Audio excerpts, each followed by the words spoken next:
Hello there. Alex. Hey! Big dog. Nice to see you, Alex. Thanks so much for joining us.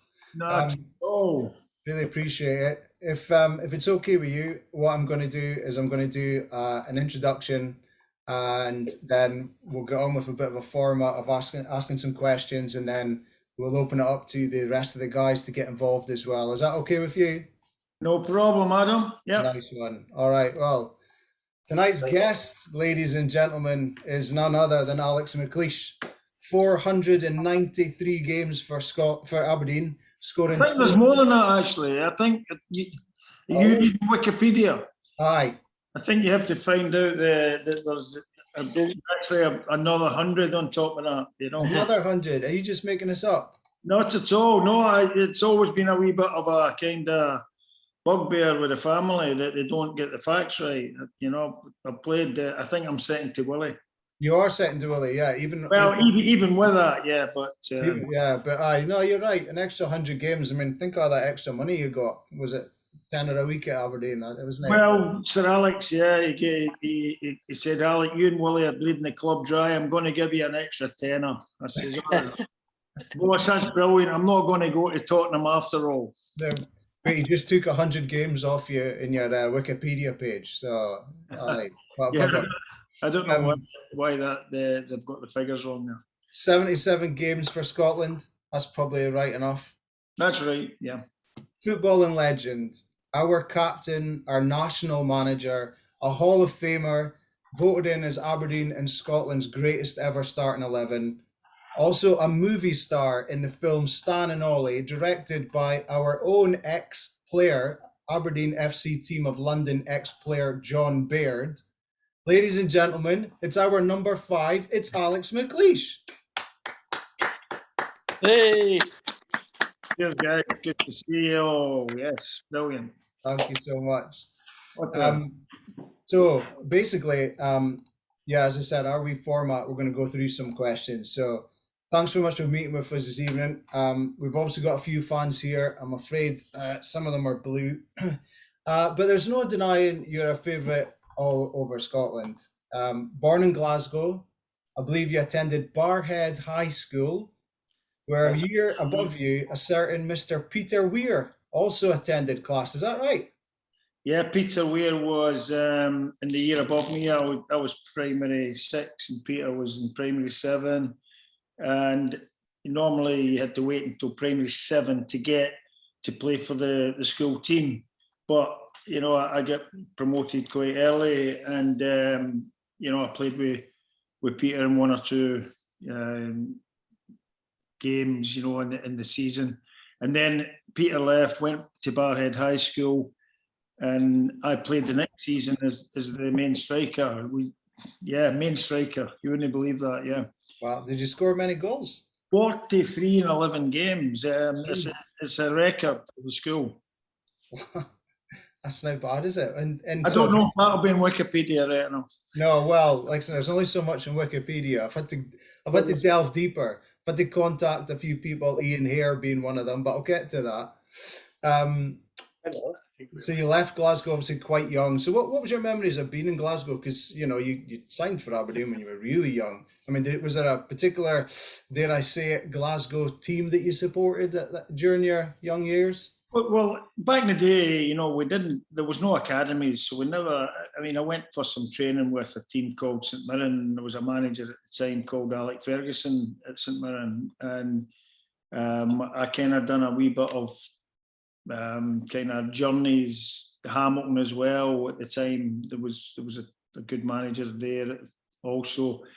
But a lot of my pals I played for the boys' club, and a lot of the pals were getting signed up S forms with Rangers and Celtic. I'm saying, what the hell's happening to me here? And anyway, I never gave up, and I think that's what Alec Ferguson's new film's called, Never Give Up, and that was the kind of, you know, inner mentality that I had. And I said, well, my mates are getting called up with Rangers and Celtic. I've got to keep going and just do as well as I can every game, and come off the pitch leaving nothing behind. And then actually, I took a sprout between 15 and 17, and at the beginning of the season, my mother cut out a wee bit in the newspaper, the Evening Times in Glasgow, and in the Saturday night they told you about prospective youngsters who were being scouted and things like that, and it says Alec McLeish of Glasgow United is being looked at by Aberdeen Football Club, and then I heard nothing for the kind of virtually the whole season. And at the end of the season, I got the phone call that Bobby Calder and Ali MacLeod were coming to a cup final, and we played in Paisley at the Paisley Racecourse. I don't know if anybody would know that, the guys on screen and ladies, but we played in a cup final, and Ali MacLeod came to the game. And after the game, Bobby Calder says, "I'm coming to your house on Monday. Ask your mother and father if you want to sign as an apprentice professional." And that was the start of the journey. And I was 17. So, it's not like nowadays when you get snapped up when you're 9 and 10. And even this is the thing that really frustrates me about academies, is that they tell kids at the age of 9, "You're not going to make it." How they can tell a kid at that age that they're not going to make it is totally a bafflement to me. Yeah. Kids should be having fun at that age, shouldn't they? It should just be about enjoying it. Yeah, absolutely. Fun. That's a great word. They have to enjoy it. And it's the formation kind of years for kids. And, probably your dad takes you out onto the park and teaches you how to nutmeg somebody, all the daft skills and stuff. And back in the day, we know the Scotch players were called Tanner ball players. And I don't know if that term's been used very much in the modern day. No, I wouldn't have thought so. I remember going to Seaton Park a lot, and where Mrs. Murray's cat and dog home with my dad, and it's one of my best memories because there was no pressure. You just go and enjoy yourself. You just go and have fun, and that's really what it should be about.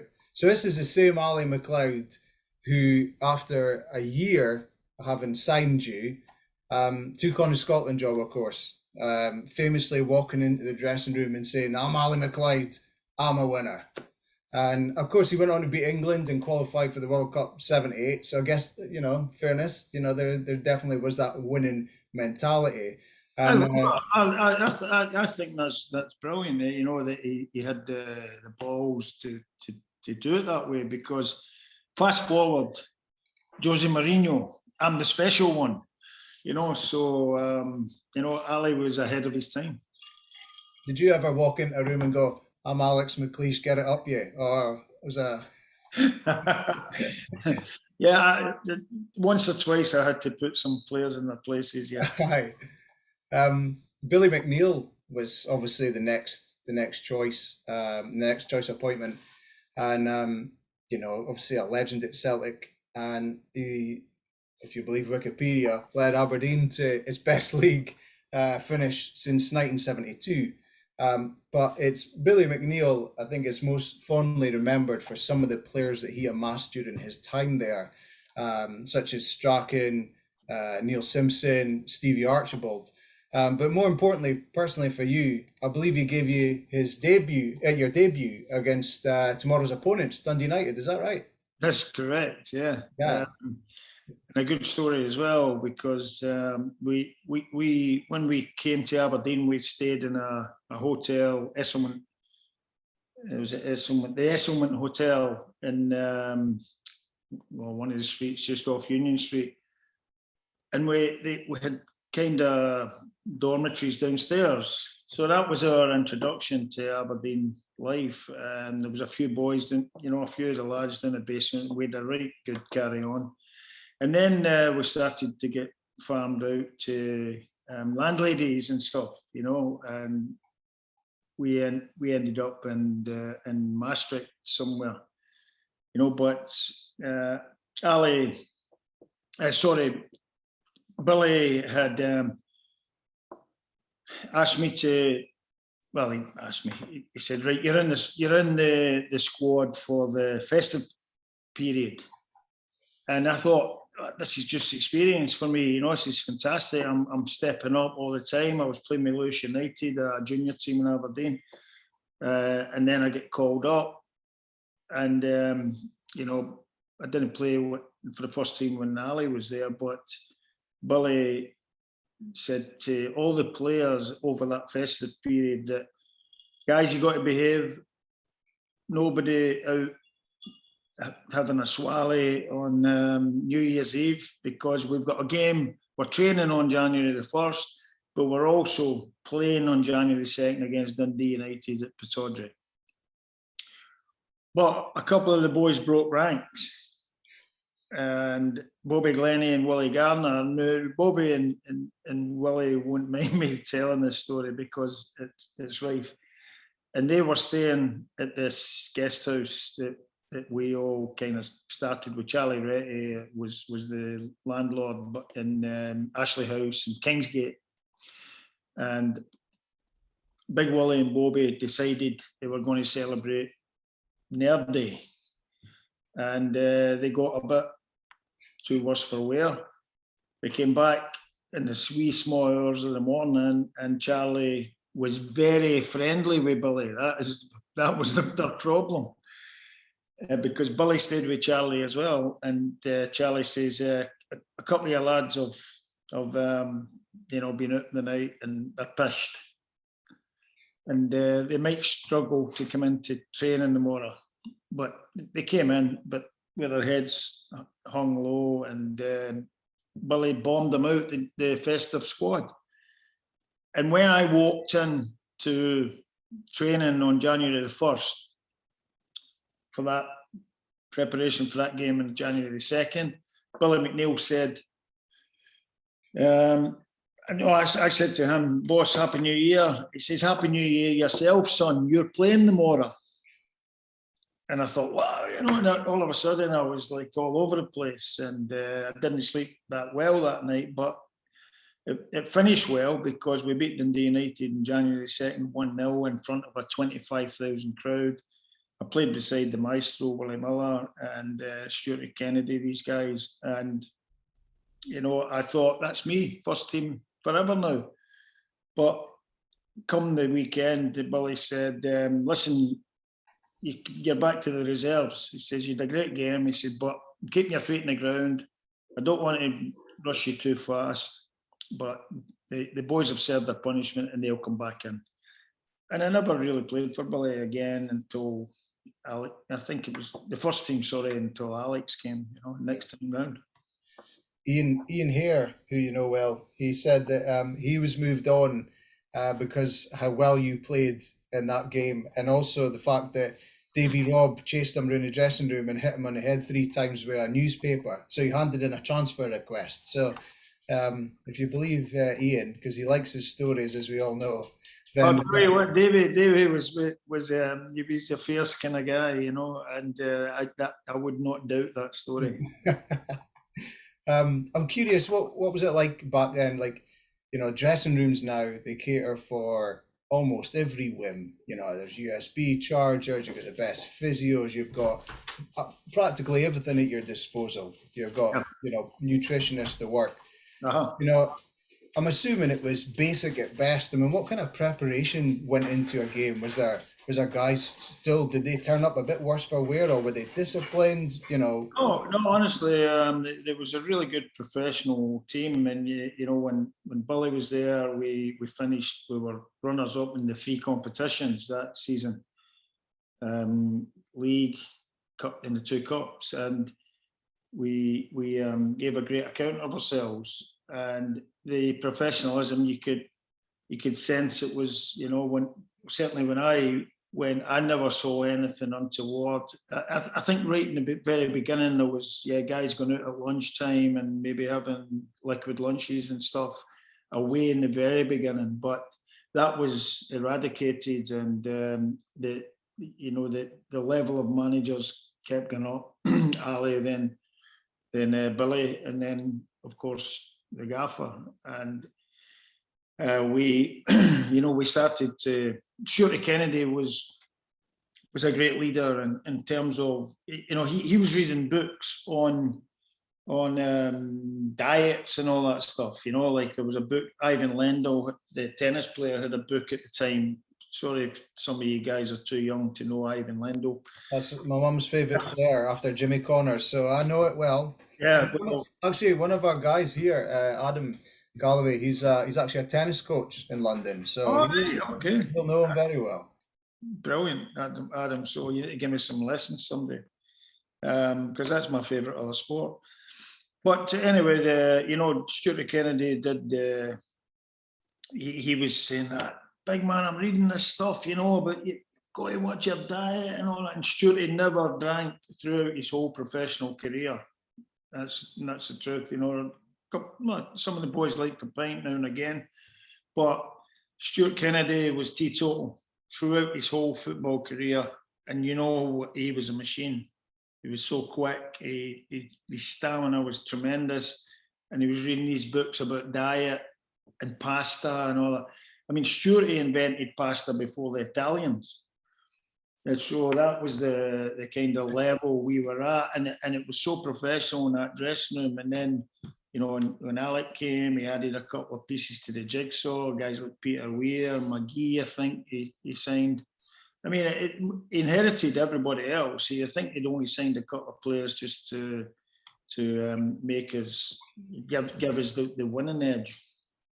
I mean, you've been at a club 2 years, and Billy McNeill leaves to become Celtic manager. Again, a real winner, not only as a player but also with his managerial mentality, doing great things with Celtic, doing great things with Man City. 2 years down the line, you're about to meet your third manager since you've come to the club, and it was this guy, Alex Ferguson, who had a bit of a storm behind him. If you ask St Mirren chairman Willie Todd, Todd decided that Alex Ferguson had no managerial ability, I think is what it was written in the Tribunal at the time. Having played under Ali McLeod, Billy McNeill, and now Alex Ferguson, what are your memories of the different styles of managerial approach from these guys? Well, Alan McLeod was dead bubbly. It was he was one of these guys on the training ground. He was infectious, and everybody enjoyed training. And he played. Everybody in those days. Nowadays, it's much more technical. There's a lot of passing drills and all that stuff, and I don't think that there's the five-a-side games at the end anymore. But back in the day, we always had the wee games at the end, which everybody looked forward to very, very much. And Ali would do daft things like, wasn't daft. We enjoyed it. We loved it. We loved these infectious attitude. And so if one of the teams in the five-a-sides at the end were up 4-0, Ali would shout, "Next goal's worth 5." So the opposition scored, and all of a sudden they were winning 5-4. And boys like Bobby Clark was going off his nut, big Bobby. That's ridiculous, it's really. But it got everybody going, and it caused a lot of competition within the squad, and it gave us that, that kind of mentality of winning and trying to get. If you were a goal down, you would. I mean, psychologically, it was kind of, it worked, and it made us think like that, and when we went into battle, and say if we're a goal down, then hey, listen, the next goal, especially if you're away from home, Rangers or Celtic, then it would feel like it was worth 2 goals, but. Coming away with a positive result in these grounds was brilliant. So Billy McNeill was more for me. He was very personal. He gave me some tips as a centre back and things like that, and about timing my running jumps, and that so that was very valuable for me. And then when Alex came in, I wasn't in the team for a while. Willie Garner and Willie Miller were were a kind of fixture until Big Willie Garner done his knee in, which is, well, actually, I started playing in midfield for Alex Ferguson, and then when Big Willie done his knee in, that's when Sir Alex moved me back. I was a wee Gordon Strachan's enforcer, you know, in the centre of midfield back in the day. That's unreal, is it? I'm going to put you on mute for a second because I'm going to play a bit of music, which I'm sure most people who support Aberdeen will be aware of, and that'll take me on to my next subject. So bear with me 2 seconds.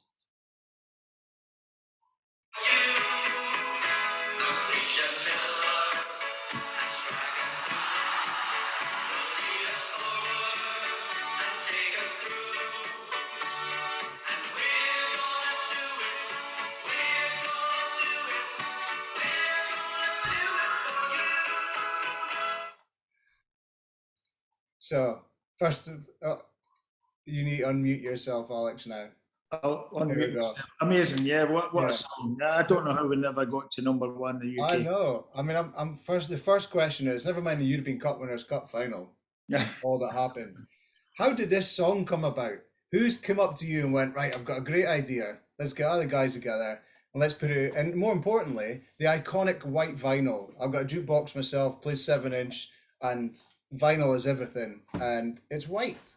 So where did it all come about? I mean, you know how much that'll cost nowadays. That's worth about at least $3 bob. Easy. I don't know. I mean, we must have had some commercial guy for Glasgow come up, and you know, I'm sure it would have been somebody for Glasgow. It never really seemed to be one of the local guys that would do that. Possibly, you know, one of the guys who did the stuff for the national team. Do you remember where you recorded it? Oh God, no. Do you? It's not on Wikipedia, Alex. So no. I was going to ask if you'd inside info there, but I know. I'll find out though. Yeah, I think we went to some hotels or something like that, and we had a gathering. You know, I know that when I did a Scotland song, the 1982 one, "We Have a Dream," we recorded that in Glasgow somewhere. Aye. And then it was a Top of the Pops job, you know. But I'm surprised the Dons didn't go to number one with that song. It was, I mean, after the backing that they got, obviously over in Gothenburg, and I mean the days leading up to the Cup Winners' Cup final. I mean, how were you feeling yourself? Now, you guys obviously you'd been there a while now. You're almost a veteran. That was you. What, 7 years you'd been at the club? So you were. What, were you comfortable? Were you're confident? I mean, it was such a build up. You did so well to even get there. Were you guys going, shit, look where we are. This is as good as it gets, but we might, or were you just full of belief? How was it? What was going on? Well, what gave us the belief was beating Bayern. Okay. You know, beating Bayern Munich in the quarterfinals, and we had a brilliant draw in Munich. But the one thing Sir Alex emphasised was just beat them. That's it. You have to beat them to go through. Because one goal and them getting a goal is not enough. And obviously, 2 goals for them is even worse. But what he was stressing was we have to score 1 more goal than them, and that was the key to getting through. And we had this mantra. He was at it every day, and we knew that when we went a goal down, it was a big blow. The commentators, you can hear the commentators. That's it. They're out. As soon as Bayern scored, they thought, there's no chance that we could come back. But we responded immediately. We had that type of, as I said earlier in the conversation, it made you think that you can get an equaliser. It makes you think that you can, go and win the game. And such was the fervour. And Alec always liked us to play fast football, fast attacking football. And passing the ball quickly, assertively. I like that word, assertively. Wasn't it? So you better tell that to your team at the weekend, Big and Adam.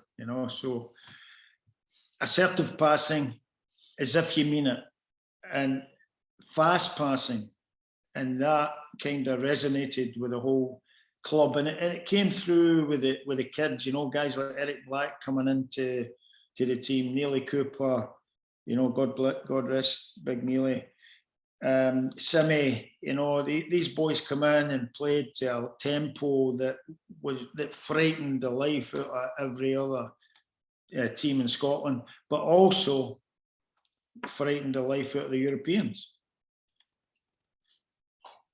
Yeah, I think it was fair for everyone to see. Anyone that's watched the replay, obviously, you know, I'm 41, and unfortunately, I was still too young to have seen it at the time. But the replay shows just how well players like Peter Weir played. Peter Weir destroyed those other players in the cup final, and Peter Weir is you've known practically your whole life, and I mean, you've obviously built a bond with certain players. You know, Andy Watson, of course, he's usually a right-hand man wherever you go. You know, he might not have started that regularly for Aberdeen, but obviously there's a certain quality in certain players that you've played alongside that you recognise. And, you know, there's you.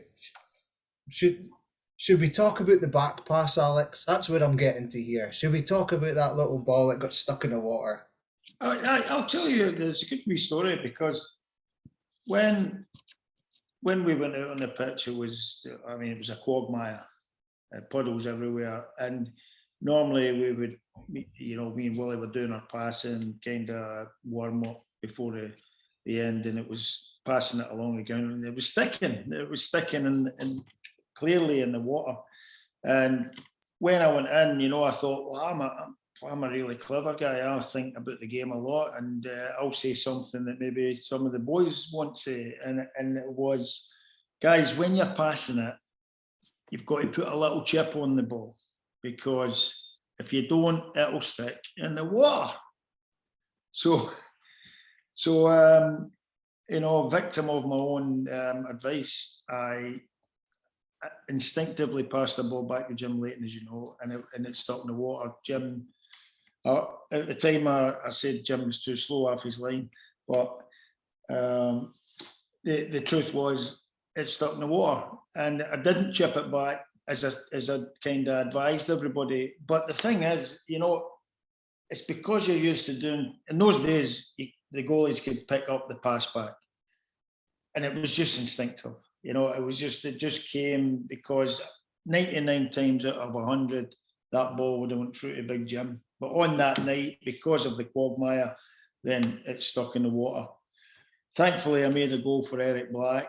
Thankfully, I didn't crumble. Alec Ferguson came in. I was still in the showers last, and I was kind of feeling sorry for myself, because I'm thinking, we've won the European Cup Winners' Cup, but I'm thinking everybody will be slaughtering me for that mistake, you know. It's just the way you kind of grow up as a, you know, feeling kind of sorry for yourself when you get criticism, but instead of trying to put the positive on it, you're thinking of the negative. But the gaffer came into the shower, says, right, come on, time to go out. You've just won the European Cup Winners' Cup. Proud of you for no crumbling and you know, being affected by the mistake. And after all, you made one of the goals as well, so you get kind of comfort for that. But it's still in my head. Don't worry about it. Even to this day, it's still in my head. Well, I can assure you that not many people give a shit about that back pass, because as you said, you set that goal up, and we won the European Cup Winners' Cup against Real Madrid. That's it. And then we went on to get the Super Cup. And we've still got 2 stars. We've still done 2 Europeans. Never mind any other. Adam, you know, the best team in Europe that season. We were, you know, and a kid on my pal Andy Gray and Richard Keys over in Doha, when they say, "Oh, you're one of the best team in Europe." I absolutely were. You know, we learned a lesson from Liverpool in 1981 when they beat us in the Champions, the European Cup. We had a harsh lesson. But we grew and we got better and better, and we ended up the best team in Europe in 1983. I think it was there for all to see, and Ian St John's commentary, screaming down it, "Oh, yes, it's a goal for Aberdeen." John Hugh, of course, John, who we had on a couple of weeks ago, he was talking about that goal, and Fergie, get the fuck up there, having a right That's go at right. him, and That's and right. and But, talking about Fergie having a go. I mean, you come back, you've won a European Cup Winners' Cup, you're the best team in Europe, you've just beaten Rangers in a cup final, and then Fergie loses his shit live on TV. You're excused, right enough. You and Willie are excused. Willie Miller and Alex McLeish, that's the two that win the cup here for Aberdeen. The rest are a disgrace. We've set our standards. It would be great if we had maintained that standards up to today's date. I feel like we've fallen short a little, but Fergie clearly had a standard that he needed everybody to rise to. I know he came out afterwards and sort of apologised, but after that game, you guys have obviously just won. You've gone back in the changing room. Did shit kick off? Like, I mean, how did he react? Like, because he's obviously screaming on the television. What was he like when he came back in the dressing room? well, I was still out on the pitch. I was milking it, and I was going round everybody, and I went to the disabled section. The Aberdeen fans who were there in wheelchairs and things, and I wanted to take the. I think I only had the base of the cup, and I took the base. Wally was going about with the cup in his hands, and I took the base and I showed it to the disabled section, and then finally I got into the dressing room, and it was like a morgue. There was no guys, no boys celebrating. There was nobody drinking a beer. There was nobody drinking champagne, and I went, "Oh, sorry, if I interrupted something." And wee Gordon says, "Fucking him." And I says, "Who are you talking about?" He says, "The gaffer, he's just went mental with us all, except for you and Willie." And I says, "Well, that's all right then." I mean, no, sorry, Gordon. So, yeah, we kind of realised the boss had gone in a flaky, and listen, the next day, apologised to the whole group, and that was it. We just got on with it, but we knew. It wasn't staged by him. It was just his feeling that because we won the European Cup Winners' Cup, that we should have went and gave a silky display at Hampden. But there was a tiredness about us that day as well. But the thing was, we got the job done because of the strength of the mentality in that dressing room. Yeah, absolutely. Ali McLeod, Billy McNeill, Alex Ferguson, all winners, all complete winners who went on to do really good things, of course. But between Fergie leaving in '86 and your retirement in '94 after a couple of games at Motherwell, there was quite a barren spell for Aberdeen, really, wasn't there, with silverware? It just seems like the sparkle sort of disappeared. The fairy dust that Alex sort of sprinkled, it was gone. I mean, there was a lot of great players during that period as well. Yeah. But I mean, why do you think it didn't work out? I mean, John went into detail about Ian Porterfield and how you were out in Spain and he was pished at the bar when people were sneaking in for a night out, and it was a bit of a sorry state. But Ian Porterfield aside, there was 8 years there, and there wasn't a huge amount of success. Why do you think that was? Was it just because we overachieved during that time, Alex? No, I definitely feel that. That there was an overachievement, but at the same time we had tremendous players, and those players never overachieved. They were actually. As you said, guys like Peter Weir would be a sensation in the Premier League just now. Aye. Cracking, all these highly intelligent players. And it was just that we had a great group at that particular time. Where probably the revolution came was when Graham Souness came and started to spend big money. So Souness was spending money, millions on Terry Butcher, on, Trevor Stephen, 5 or 6 other players, the goalkeeper. It was big English players. And at the end of the day, the quality was very, very high. So that kind of raised the bar for everybody as well. Not only did Aberdeen lose a bit of the quality Sir Alex had, but we didn't quite replace that quality, and we weren't really able to, as regards revenue and things like that, and we were still kind of relying on bringing boys through the books and doing the bargain kind of signings. So that, Alex Smith kind of turned to the Dutch boys, and when Galehouse came in, then I thought, wow, this is the real deal, this guy, and you just know instinctively when you're playing with a player that's special. And we weren't able to keep up with Rangers in terms of the spending power that they had and the amount of big name quality that they brought into their team. We competed, we won a couple of trophies, we nearly won that bloody league again, a shame. When Matt Haley climbed on top of my shoulders and he should have had a bet, but Brian McGinley was he said it wasn't a foul. Yeah. To this day, I'll argue that, and I still argue with my friends in Glasgow. Talking of Glasgow-based friends or Glasgow-born friends, am I right in saying Alex Ferguson wanted to take you to Man United? Well, he had this arrangement. It's a shame I wasn't involved in the arrangement, but he. Not that I wanted to leave Aberdeen per se, but it was a time in my life when I thought, right, maybe, I've gave a lot of service to the club. It's maybe time for me to go. And Alec he agreed with the board that he wouldn't come back for me or Wally Miller. I don't know if Jim Leighton was involved in that triumph, the trio as well. Yeah. But he said, when he bought Jim, so he bought Jim before us. Jim couldn't have been involved, but Wally and I were out of the equation, which I thought, well, I'm no particularly in agreement with that, Nobody consulted me. But in those days, there was no agents, right? So no agents, you couldn't. Nowadays, they get out at the drop of a hat, they kick the door down. It's quite easy to move clubs nowadays and stay in the big money. But when Sir Alex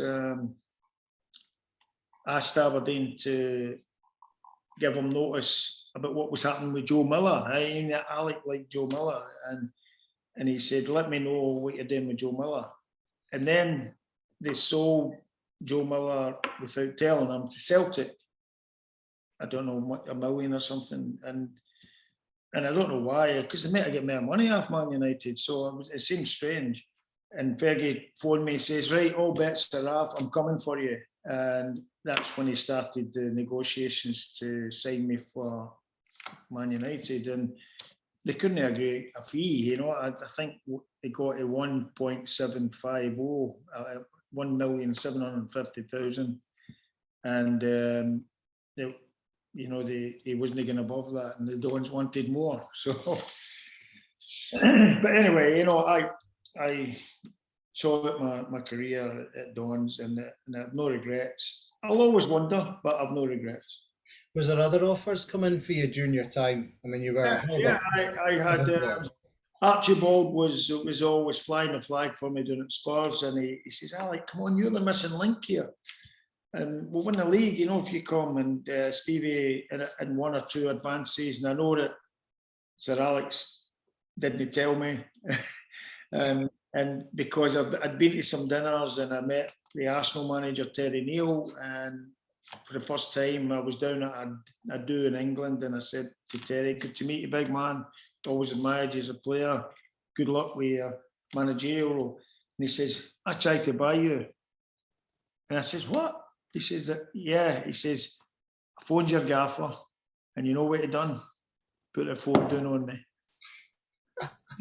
So in those days, you couldn't escape Sir Alex. He had you protected and he had you guarded. And, I don't, in those days you could do that. You remember Jim McLean with the Dundee United players? Oh, he lamped somebody in one interview, didn't he, Jim McLean?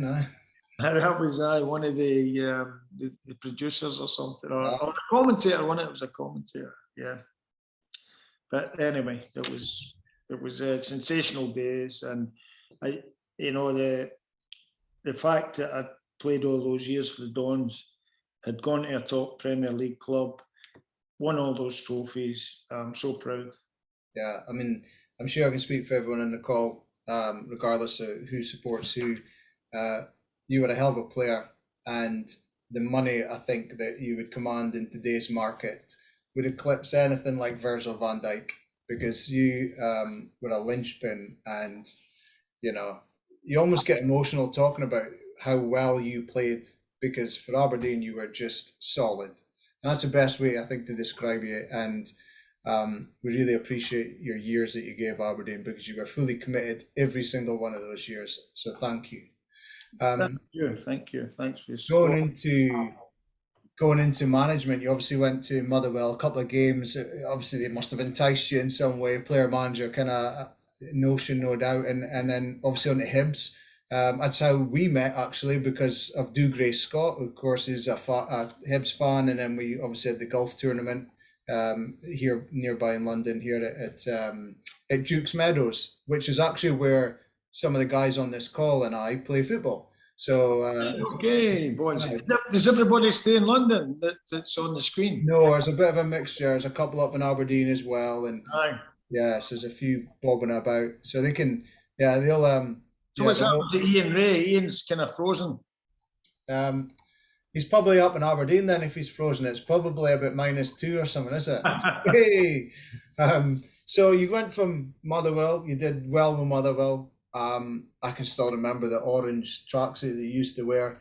Then you went to Hibs, and of course, there's that blue team in Glasgow. I'm not going to say their name because I just can't. But you took over from Dick Advocat, who for a while was quite a success himself. All joking aside, Rangers is a massive club. And how different was the expectations from Motherwell, Hibs, and then Rangers? I mean, the pressure must have been on for the start.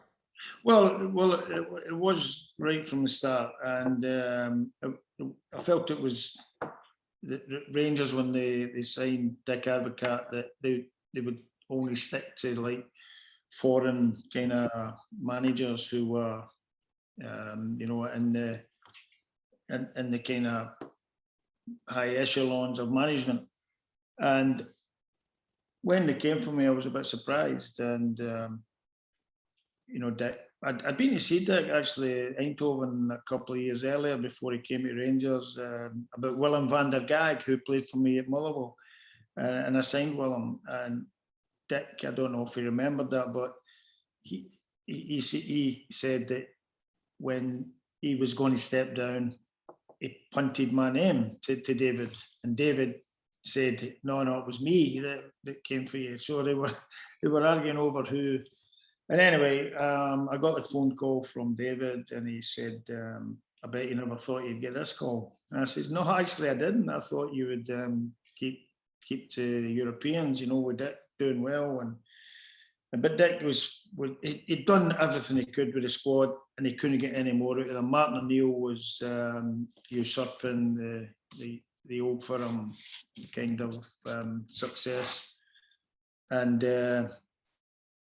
I couldn't resist and reject my boyhood team, and that was the team that I supported as a kid.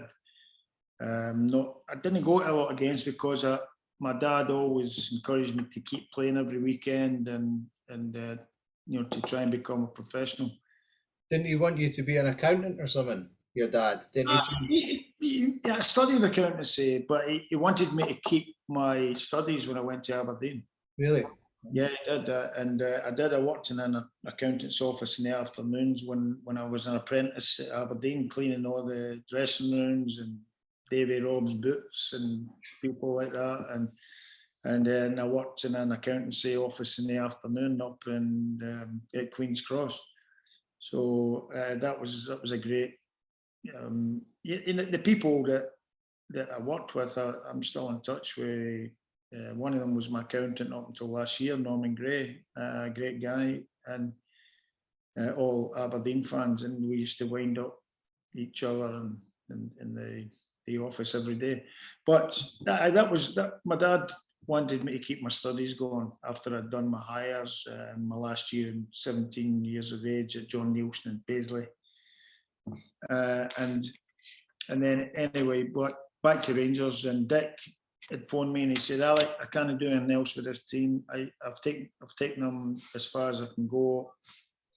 I can't do it anymore. You're the man.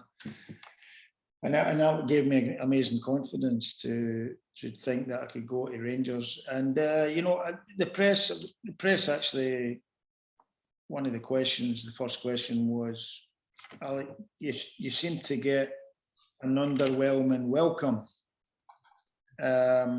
from the Rangers faithful, or something like that. And I said, well, it's up to me to change their opinion. So I gave a really good positive answer. I always tried to get the positive side out, and then all of a sudden, within 3 or 4 weeks, we beat Celtic in a semi-final of a cup, and that was, that cemented my kind of acceptance, to the Rangers fans. And then 5 trophies later, it was kind of seeming very easy, and I thought. But I thought that when I went to Motherwell the first year and we finished second in the league, and between Celtic and Rangers and Celtic, and then you realise that one of the keys on everything, and this is what the Dons have to think about, with the new regime, is recruitment. Recruitment is absolutely vital, and as you say, what happened to Aberdeen after that? Rangers recruitment was stronger than ours. We still got some fantastic players like Snelders and as I said earlier, the other guys, and the fact that when you go to Rangers, and then there's a kind of pressure that you've got to win or you're out in your arse, within a couple of months or weeks or whatever, and 5 games or something. And Stevie Gerrard has done it a bit different to me, where he's had to kind of rebuild a little bit, and he's had good back, and normally you wouldn't get that long at Rangers, but Stevie keeps reassuring everybody that the fact that the board have backed him big time, and that is brilliant. And Stevie's done a phenomenal job. Done it slightly different to me. I had to go and resurrect a team who were not performing to get them to win again. Yeah, and I mean, in fairness, as much as I fucking hate saying it, you were quite a success at Rangers. Trebles, cup final wins, last 16 of the Champions League. How do you prepare a team to go up against your old manager, Alex Ferguson? You had to prepare your Rangers team in the Champions League against Man United. And unfortunately, it didn't work out. You lost both games. But was that surreal? Was that the first time you came up against Fergie in a proper competition? How was it? That must have been a bit weird. Yeah, it was. It was a bit daunting, I guess, and you're going in against the master. When we played in the Champions League down in Manchester United, the year after we won the treble, 6 or 7, maybe even more of those players left. And this is what I'm talking about, recruitment. And we had babies playing in that team for us, and they couldn't cope with Scholes and Keane and these guys who were at the peak of their powers. And but at the same time, I remember walking off and a Rangers fan shouting, "I was shite," and I was, well, if only you understood me, that the level that we're having to try and rise to. Arteta I bought in the first season, and I played him because he was so good with the ball and he was quick. But I had to use him in a different role where he ended up playing with Arsenal as the holding midfielder. He played, from the wide area coming inside and interacting with Ronald de Boer up front and Ferguson, all these household names. And the wee man had a fantastic season. But when he had to step up, when Fergie and all these guys left, then I moved Arteta back to central midfield. He played at Old Trafford along with a couple other young players. And, you could see he's not got all the answers at this particular stage of his career. And that's what I mean by recruitment. It's so crucial. Listen, do you want to bring the guys in? Because I've got a wee appointment across the road in my neighbour's garden. Oh, are you muted there, Adam?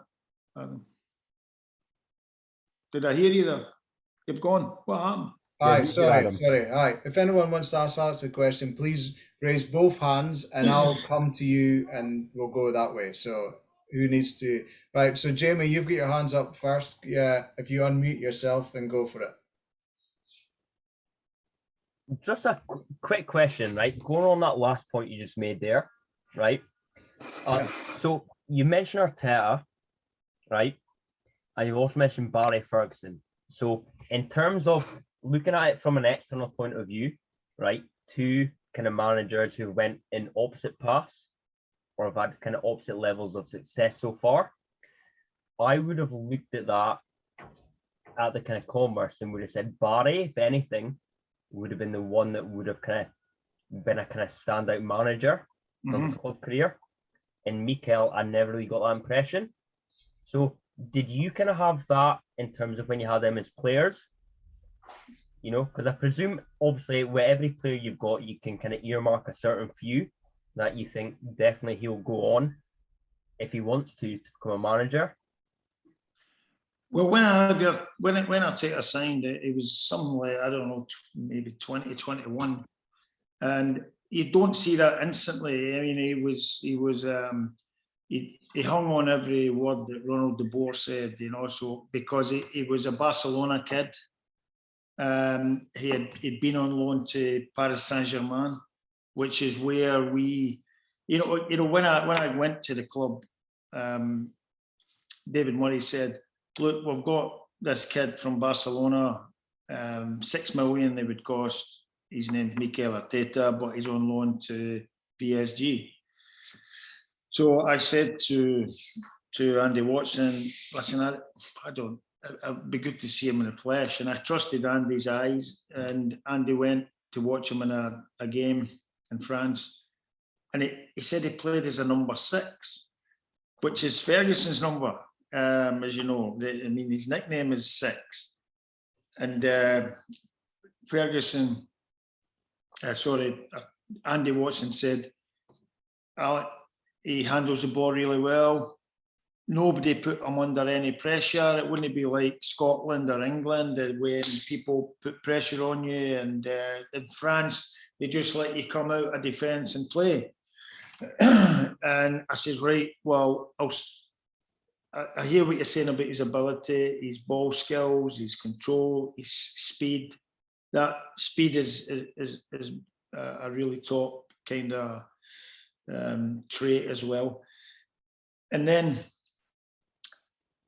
we got this idea of he could be really creative, and we got him playing from the left side like a 4-3-3, and he was playing from the left side, coming in and interacting 1-2s and all that, and it was fantastic. It just worked out really well for us, Ross, and oh, Alex, sorry, I think we've lost Jamie.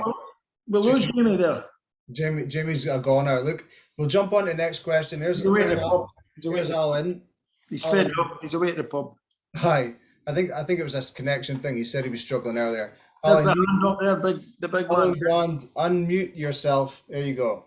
Bethany. Alex. Bethany, yeah, unfortunately. Well, it's Bethany, but it's actually Juice, Alex. That's Juicy Brand. How are you doing, Paul? How are you doing now? What is the best neighbour you've ever had in your life that looked after your children when you were a young kid? Your dad, There you go. Alan Brand, Mr. Alan Brand. That is it, man. And, Alex. Dory, and your mother, Dory. Yeah, they were fantastic people to us. Sorry, I mean, this is a wee personal thing, but No, that's it. Sorry. Jill and I moving to West Hill, that was our neighbours, and they helped us settle into Aberdeen life and all that stuff. Well, my wife is Aberdonian, but Alex, mate, I don't know if you can hear me. I hope you can hear me, right? I can hear you. 84 next week, right? And he still fucking loves you, mate. Right, well, you give him my love as well, and I'll give him a wee phone next week. Well do, mate. Thank you, Paul. Cheers, Al. Great to see you, pal. Cheers, Thank you, Alan.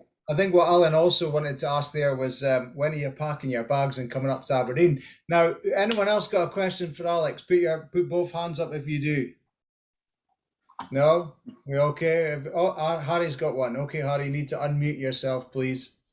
After them, so. Hi, Alec. You're right. Hi, Harry. We haven't quite got on to the topic of Scotland. So I was getting there. But I know. I just thought I'd quite like to get into it, and really kind of before Stephen Clark, and you were the man that got us closest to major championships when we had that match against Italy. Can you just talk through that day and just the emotions that you felt beforehand and after the whistle as well? Because it was never a foul, and I was happy for a start. Right. Ian, hold off. Right, go, Alex. Sorry. Right, Harry.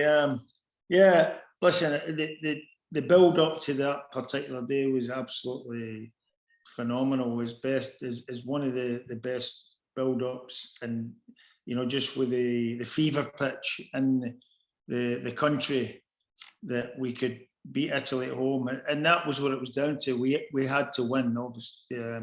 Unfortunately, a draw, but we didn't want to play for a draw.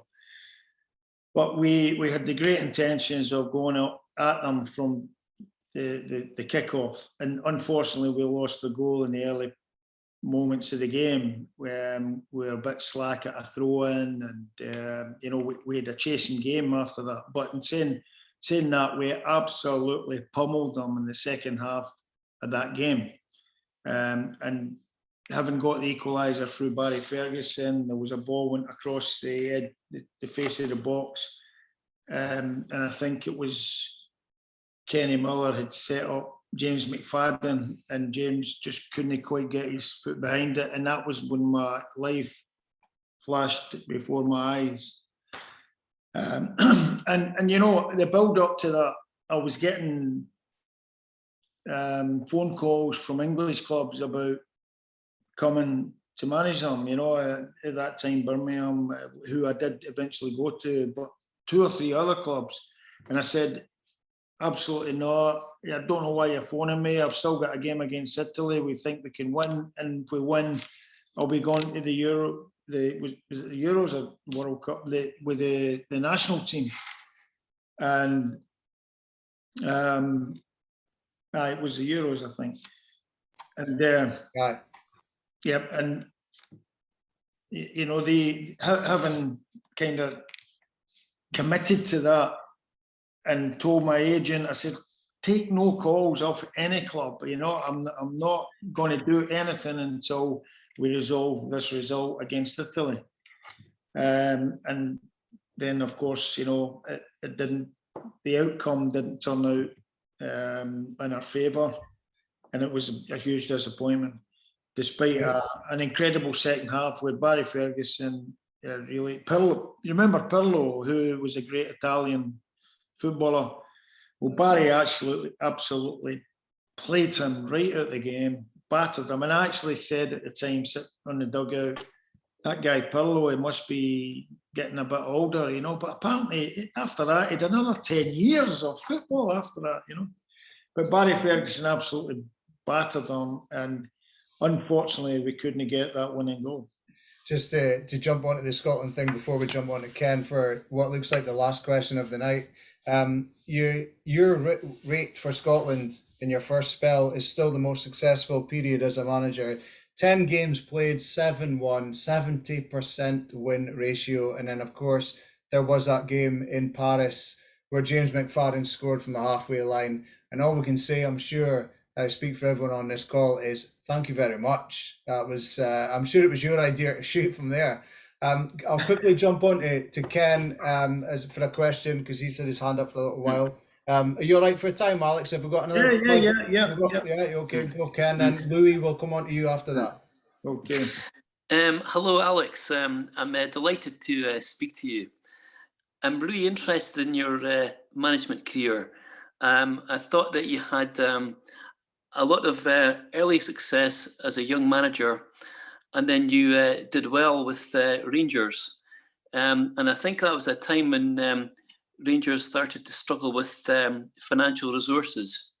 So you always struck me as a manager that could do well with limited resources or spending power. But then you did go on to manage bigger clubs as well. And I'd just like to ask you, in your personal experience, what do you think are the prime qualities that make a manager successful at a bigger club compared with smaller clubs? Well, when I was there, Ken, I actually took the chance to go and visit other managers as well, who were, well, obviously Sir Alex was my mentor. Yeah. But, you know, I went across to see Gerard Houllier, and when he was at Lyon, Gerard passed away recently. Again, another, God rest his soul. Yeah, really sad. And Gerard had a Lyon team that had, I think with that season, it was the third championship in a row. And I always remember saying to him that, do you ever get nervous we called it the dugout back in the day. It's the technical area. Do you ever get nervous there, Gerard? And he said, of course I do. He said, but when you have these players on the field, such as I have, then it's not so bad. You know, and I think when you get players you can trust on the field, if you're out there and you're like, Alec Ferguson always used to say, don't change the team too much, to change the players, the formation too much. Not the formation, but the personnel. Don't make changes every week, or the punters will think you don't know what you're doing, and you get the old chant. So I've always heeded that. And Aston Villa, when I had a tough season, as you said, I think a lot of my roles have been because of my accountancy skills. And because I've had to save money, I had to save money at Aston Villa and try and keep them in the Premier League. I did that. Sometimes you feel you don't get the credit you deserve, but at the end of the day, if you have players out there you can trust, and that is the art of recruitment. And you know that there's a lot of teams nowadays are doing the algorithms, and I'm looking at clubs like Brentford. When you see Brentford in the Championship, who just narrowly missed out and come to the Premier League. I know. Them beating them. These guys are recruiting some incredible players, and they're then selling them on for the big clubs like 20 million. Yeah, I know. So, I mean, did that answer you, Ken? I don't know. It does. No, it does. It's just interesting because we talked earlier about the Souness era and how that created an uneven playing field, because suddenly they had an abundance of cash and they could outspend everyone else. Just got a wee present there. All right. Yeah. So no, I'm I'm really interested in the qualities that makes managers Oh, yeah, successful. yeah. So that's helped. Well, I forgot to answer that, but I think you have to impose your personality on the individuals. Alec was great at that. He was great at, listen, he frightened everybody to death, right enough. But even Big Doug Rugby, you know, but he did have a personality there that made you want to do well for him. Yeah. And you know, at the end of the day, if you didn't do well for him, you were out the team anyway. So he created that as well. He created that competition that if you don't do well, you're out of this team. Yeah. But there was also, you know, a fatherly feeling from him also. So I think you do have to impose your personality, and it's the same. I say that to the academy guys. You know, the young coaches. Get the kids to love you. Get them to love you and to love what you're doing, and show your enthusiasm. And that way, you'll always get a kid 10 years later saying, "Oh, well, I just had such a wonderful coach. You know, he was brilliant. Yeah. He encouraged me, and you know, even some kids that don't make it, you're going to say to them that, look, it's not going to quite work out for you at this club, but don't give up. Go to another club." Aye. The values, you teach them the values and stuff, but I don't know if that's okay. No, that's great. Thank you very much. Thanks, Ken. Appreciate that. Right, Louis, last question before I wrap it up with a final statement. So go for it, Louis. Unmute yourself. Let's finish on a high. Obviously, Dons are in a transition period at the moment. Who do you want to see as the next Dons coaching team? And if it's yourself, let us know so we can put a on it. No, listen, it'll not be me. I'll guarantee you that I'm having a wee break from the technical area. I wouldn't mind being a sporting director for some club.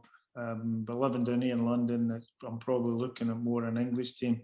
But I'd really love to see, you know, a new era for the Dons. You know, Derek McInnes done extremely well. You know, when you consider the difference in the old firm budgets, and he finished second in a couple of cases. I know Rangers were out of the league, but you know, you have to hand it to Derek and his consistency of keeping the Dons in the top 10.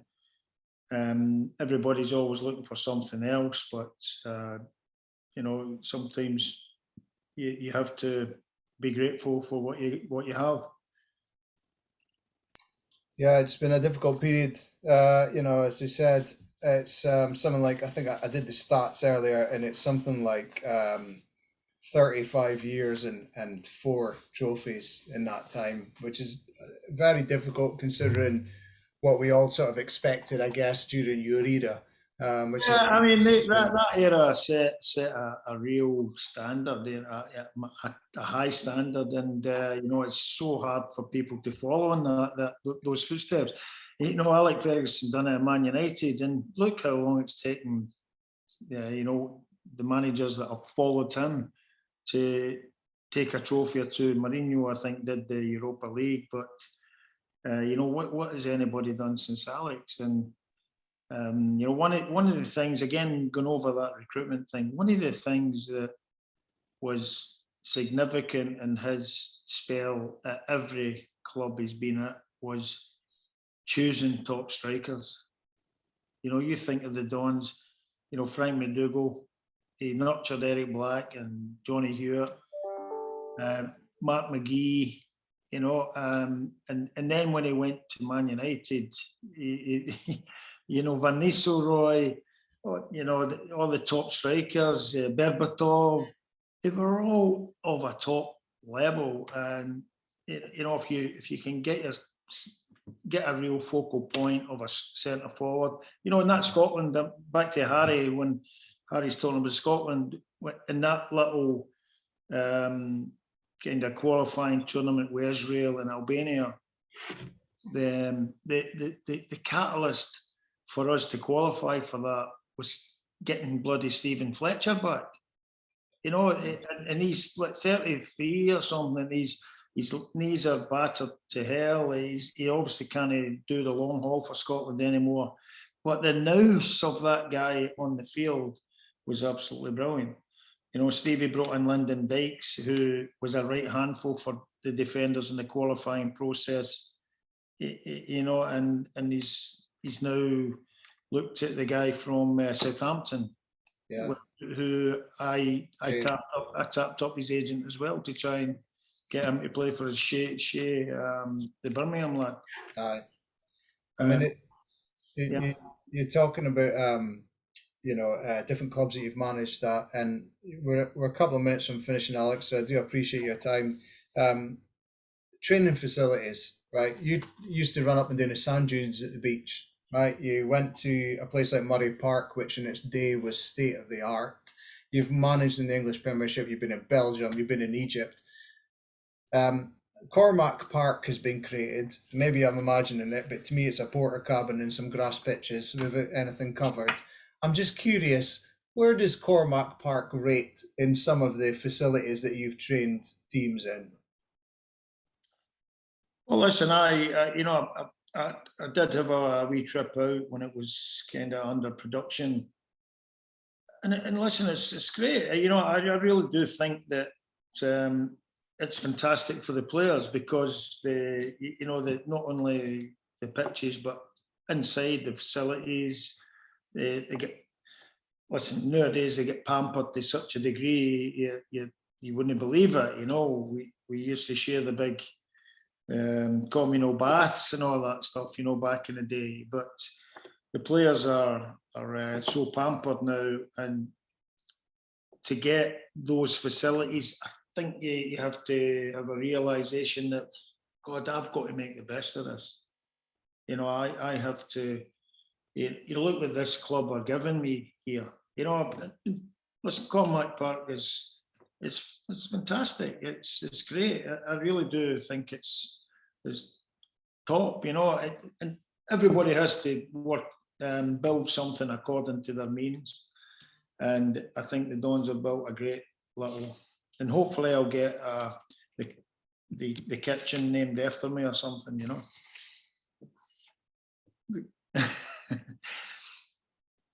Oops, you're muted again. Sorry, every little bit of grass seems to be named at the moment. I've noticed that. Maybe it's an American thing here in Atlanta. So Cormac Park's obviously it's something that maybe needs further development. Pittodrie. I don't know. Is it the finished article yet? Is it? Yeah, well, you'd like to think that they would make a cover for one of the coldest places on earth to train, wouldn't you? In case it's pissing down the rain. But you guys did it when it was, John Hewitt he said that a lot of the time Peter Weir was probably as good as he was because when he was running up and doing the pitch at Seaton Park, it's because he was dodging dog shit. So. Well, I remember at Hibs, you know, when we trained in one of the public parks, and it was the bloody ducks and the geese, you know, and the pitches were absolutely incredible, you know. And at that time, Rangers were kind of going ahead with their big complexes and stuff. So listen, you have to make a bit of a joke about it at the time. Way back in the day, we did that, but. Listen, you know, the Dons have got a complex. It's a good one. Davy's heart's in the right place. I know him pretty well over the years, and I wish him well. Really wish him well. There's two last things. The last thing about the club being Pittodrie, it's an institution. It's for a lot of us in the right place. There's been talk about it coming out of the city.